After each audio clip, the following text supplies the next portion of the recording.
नमस्कार साथियों, concept study में आप सबका स्वागत है। मैं हूं निर्मल। आप सब हैं हमारे साथ सेशन में एक हाल ही में घटी घटना जो सबसे ज़्यादा सुर्खियों में रही उसके बारे में चर्चा करने के लिए।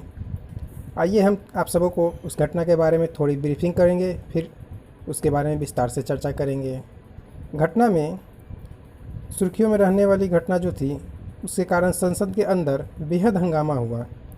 सदन, जैसा कि आप सभी जानते हैं कि वर्तमान में संसद का मानसून सत्र चल रहा है और मानसून सत्र के अंदर विपक्ष सरकार पर लगातार लंबे समय से हमलावर हो रही है।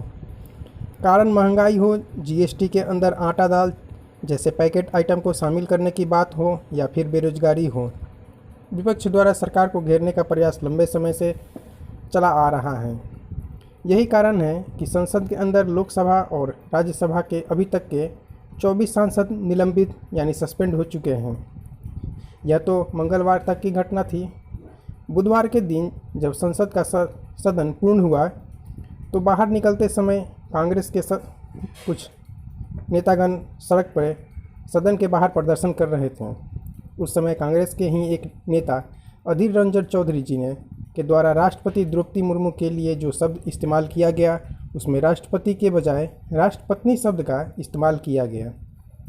जब एक पत्रकार के द्वारा इस शब्द के इस्तेमाल को सुधार कर राष्ट्रपत्नी के बजाय राष्ट्रपति का इस्तेमाल करने के लिए कहा गया, फिर भी उन्होंने राष्ट्रपत्नी शब्द को ही दोबारा से दोहराते हुए अपने बात को जारी रखा। ये घटना जितनी साधारण लगती है, इसके विरुद्ध संसद के अंदर जो हंगामा हुआ उसमें जब से बीजेपी सरकार यानी 2014 से आई है, यह पहली बार हुआ है कि सदन का सत्र सत्ता पक्ष के कारण स्थगित करना पड़ा। विरोध का कारण अधीर रंजन चौधरी पर कोई कार्रवाई करने का था। आइए अब खबर से को विस्तार से देखने से पहले दोस्तों चैनल पर नए हैं तो चैनल को लाइक, सब्सक्राइब और शेयर करें। खबर अब विस्तार से देखते हैं।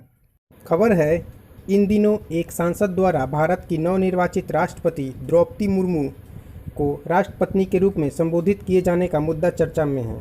दरअसल अक्सर कई लोगों द्वारा ऐसा समझा जाता है कि राष्ट्रपति शब्द एक पुरुष को संबोधित करता है। ऐसे में संबोधन के इस मुद्दे पर बहस एक बार फिर से तेज हो गई है।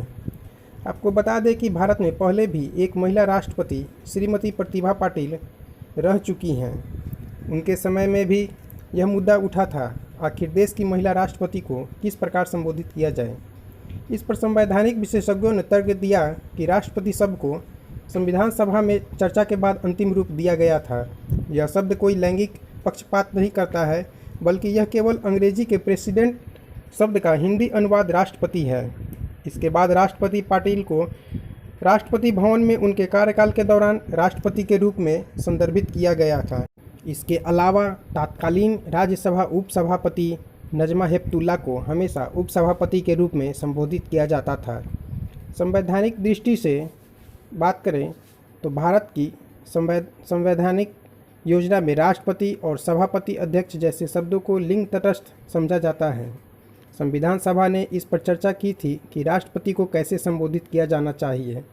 दरअसल 1948 में संविधान सभा में बहस के दौरान एच.वी. कामथ ने मूल मसौदे में संशोधन पर आपत्ति जताई। इसके अनुच्छेद 41 में the head of the federation shall be president राष्ट्रपति को there shall be a president of India में प्रतिस्थापित कर दिया गया था। इस पर डॉक्टर भीमराव अंबेडकर ने कहा कि परिवर्तन इसलिए हुआ क्योंकि अंग्रेजी में मसौदा तैयार करने वाली समिति ने इसके अनुदित शब्द का चयन हिंदी और हिंदुस्तानी में मसौदा तैयार करने वालों पर छोड़ दिया था। इसके बाद हिंदुस्तानी में मसौदे में प्रेसिडेंट का, जबकि हिंदी में प्रधान शब्द का इस्तेमाल किया गया। वहीं उर्दू के मसौदे में सरदार शब्द का इस्तेमाल किया गया।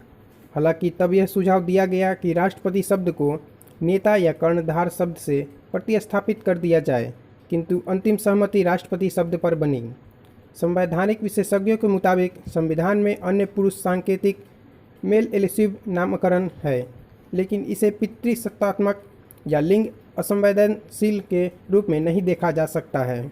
दोस्तों, आशा है मेरे द्वारा साझा की गई तमाम जानकारी आप लोगों को समझ में आई होगी और एग्जाम पॉइंट ऑफ व्यू से आप लोग के लिए उपयोगी सिद्ध होगी। स्वस्थ रहें, मस्त रहें, फ्यूचर के लिए कुछ अच्छा प्रयास करते रहें। Thank you.